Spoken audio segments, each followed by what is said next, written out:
Hello everybody and welcome to How Now Mr. G. Today we will be talking about how to analyze a speech, a political speech. And a political speech is a very specific piece of writing because we have a speaker here who wants to convince an audience of an opinion he or she has.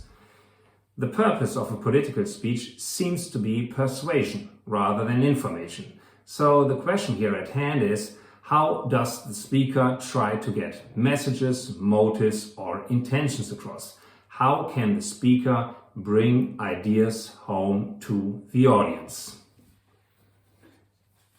Now, where does the analysis task appear in an English test scenario? First of all, we have the summary. Here we have to answer the question, what is the text, the speech about? Second, the analysis. Here we have to answer the question, how does the text, the speech work? And why does the speech work the way it does? Third, we have a comment. Here we have to express an opinion on a controversial issue and support that opinion with arguments. Usually that controversial issue stands in connection with the speech. Fine. What is our analytical approach now? The analytical approach we choose here is a two-perspective approach because when analyzing a speech, we look at the speech from the speaker's point of view and from the audience's point of view. Basically saying we look at the speaker and the audience at the same time when analyzing a speech. Fine. By looking at the speech, we try to interpret the speaker's intentions and motives and what effects and influences the speech has on the audience. Again, when analyzing a speech, we adopt two perspectives, both perspectives, speaker and audience, because the speaker may decide what he or she means. Fine. But the people in the audience decide what they understand or what they want to understand. So when analyzing a speech, talk about motives and intentions of the speaker and talk about the effects and influences the speech has on the audience. Always try to interpret how and why the speaker says something and how and why the people in the audience understand the speech the way they do. Now, let us look at a chart that shows us 5 typical fields to work on when analyzing a speech. When you look at the chart, you find 5 typical fields you have to work on when analyzing a political speech. By the way, please make sure you also check the skill pages in your textbooks. You find them when you flip the pages through until the very end. Please use them. Make sure you do because they're there for a good reason. Okay, here we are not going to talk about what the speech is all about. We've done that in the summary. Here the question at hand is how and why is a speech given? Okay, first of all, let's take a look at the situation. Here we talk about the context and the circumstances of the speech. So, for example, we talk about when the speech was given. We talk about where the speech was given. Was it in Parliament? Was it at a protest? Was it on TV or on the radio? And we also have to talk about the speaker and the audience. So who gives the speech? Who listens to the speech? The speaker, for example, could be the President of the United States of America, the Prime Minister of Great Britain, a leader of a political party, a spokesperson of a protest campaign, so to say, and the audience might be the people, the nation, everybody, mass audience, or a limited group of people. For example, party members, members of parliament, or university students, for example. The point here is that speakers typically choose the register, this language they use, according to the social situation they're in. Okay, then we want to talk about the occasion. For example, why the speech was given.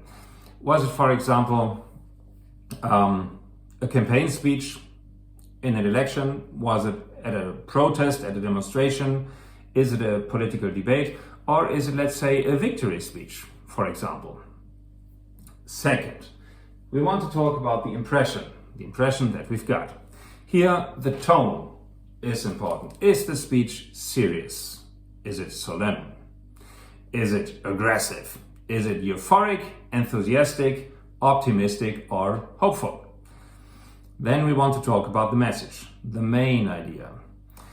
Well, the message could be, let's say, a slogan or a phrase or an idea that somehow catches the whole idea of the speech. For example, yes, we can. Well, the intention is also relevant here. Is the intention of the speaker to convince the audience, to motivate the audience, to inform the audience, or is it an appeal, for example? All right.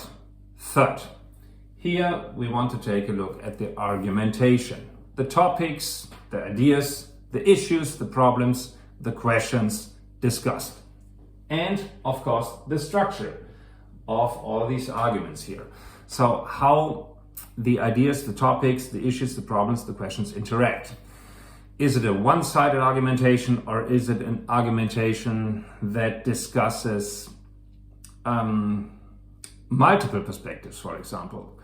The question here is, how and why are the arguments structured the way they are structured? And what's the effect on the audience? Always ask yourself what the effect on the audience is or should be. 4. Here we talk about the style. For example, the language the speaker uses, especially choice of words. Then we might want to talk about grammar, sentence structure, and of course tenses. The past is usually used for historical outlooks into the past. The present for the status quo, and the future, let's say, for promises or predictions about the future. Goals that the speaker might want to reach if the speaker wins an election, for example. Then, of course, we have to talk about rhetorical devices. Always a big chunk in the analysis. We want to talk about imagery, metaphors, personifications, symbols, rhetorical questions, and of course, repetitions. Then, well, the manner of speaking. Of course, we can only do that when we actually see the speech. When it's a piece of paper, well, we cannot talk about manner of speaking, but if the speech is presented and we can actually watch the speech, then the manner of speaking might be relevant. Here you want to talk about volume, the tempo of the speech, the stressing, intonation, pauses, rhythm, and such. And finally, 5, we want to end our analysis with a short evaluation. Here we ask ourselves the question, is the speech convincing? Is the speaker credible, for example? And finally, we want to finish by asking ourselves what the effect on the audience is. In general, the question we discuss when evaluating a speech is the speech effective? Well, these would be the 5 typical fields we have to work on when, we want to analyze a speech. Okay, let's take a look at an example here. Let us take a look of how to analyze a political speech. Let us suppose we have a victory speech here, and the task is analyze the message the American president-elect sends to the American people in her words, rhetorical devices, and ideas of the American dream support that message. Fine. Well, we would start with the situation, an introduction that talks about the context and the circumstances of the speech. Here we would say when the speech was given, where the speech was given, and who the speaker is. For example, Barack Obama. And we will talk about the audience, his voters, and the occasion. Barack Obama has won the election and wants to say thank you to his supporters. Fine. That would be the situation, the introduction of our analysis. Then we would move on to the message. Why? Well, simply because the task tells us to. Here we will talk about the message. And if you have trouble thinking about the message, take that as a rule of thumb, because usually American presidents offer some sort of variation of, hey world, look at us, we are the greatest nation on this planet. Fine. Well, to be more precise, you might want to remember some key terms from Barack Obama's campaign. Change and hope. So the message could be, America is a story of change and hope. Change stands for progress, and hope is the emotional basis to see change as a chance to better American society. For example, once you've done that, you move over to the next topic, the choice of words. And you would start a new paragraph, of course. Here you will talk about key terms and phrases that are repeated all the time. Key nouns, hope, change, America, and phrases. Yes, we can, for example. You will talk about adjectives that are used to characterize the nation or the American people. And of course, you will talk about personal pronouns. We, us, and our so-called inclusive pronouns that are used to create a feeling of solidarity and identity. Once you've done that, you move on and talk about rhetorical devices, and you would write a paragraph or paragraphs on rhetorical devices. Here you will talk about rhetorical questions, anaphoras, metaphors, personifications and symbols, contrasts and oppositions, enumerations, comparisons, numbers, illusions, stories and examples that are used, well, to illustrate the main ideas the speaker wants to express. Once you've done that, you would move on to the key ideas of the American dream. For example, land of opportunity that offers you the chance to move from rags to riches, the inalienable rights such as life, liberty and the pursuit of happiness, freedom and democracy, equality, the melting pot idea, patriotism and the concept of the frontier, greater, higher, faster and better. Once you've done that, you're almost finished. You would end your analysis with an evaluation. And here you would shortly evaluate the whole speech. Is the speech convincing? Is the speaker credible? Well, of course he is, because let's face it, it's Barack Obama. So you would simply answer the question, is the speech effective? And once you've done that, you have a nicely structured analysis. To finish, let us take a look at some rules you need to follow when writing a speech analysis. The first one, use present tense, which is simple present and present perfect. That's an easy one. However, the next one, that's a big one. Organize your text into paragraphs, because remember, you do not write the text for yourself, but for your reader, who is your teacher, who has to grade your work. And to be honest, good topic sentences and a good paragraph structure make it much easier to follow you, usually resulting in giving you a better grade. That should be worth it, I find. Okay, paragraphs. You might want to think about a paragraph as some sort of mini essay. You start writing a paragraph by writing a topic sentence, the introduction. Here you state the point you want to make. Fine. Then you write some supporting sentences, the elaboration of your paragraph. Here you explain, illustrate the point you want to make in your paragraph. And finally you write a concluding sentence, the conclusion. Here you finish the point you want to make. Fine, that's an easy one.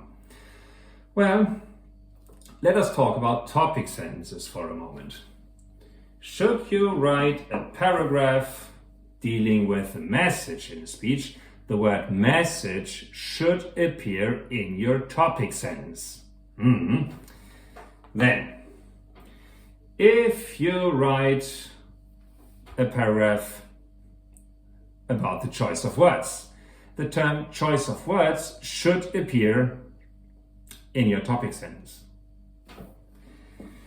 When you write a paragraph on the rhetorical devices in a speech, that's right, the term rhetorical devices should appear in your topic sentence. And when you start a paragraph dealing with the key ideas of the American dream, gotcha. The term key ideas of the American dream should appear in your topic sentence. Fine. Hereby, you give your reader orientation. You steer the reader's attention, and that makes it really much easier to follow you. Okay. Well, every new point you make needs a new paragraph. And please start a new paragraph on a new line. Always. Okay? Fine. Then, prove your points by referring to the text for proof. Here you would give us a quote, an indirect one, more common, or a direct one. And please do not forget line numbers. Also makes it much easier. Fine. Do not retell the text, and you can avoid retelling the text best if you avoid following the text chronologically, which means from the beginning through the middle part until the very end. Please don't do that. But analyze the text by focusing on specific and relevant aspects of, well, the text. Usually the task tells you precisely what you have to analyze, what you have to do. And finally, avoid stating your opinion until the evaluation by the end of your analysis, which is the conclusion of your work. Okay, if you follow these rules, I'm sure your speech analysis will be much better in the future. Can we do that? I believe so. Yes, we can.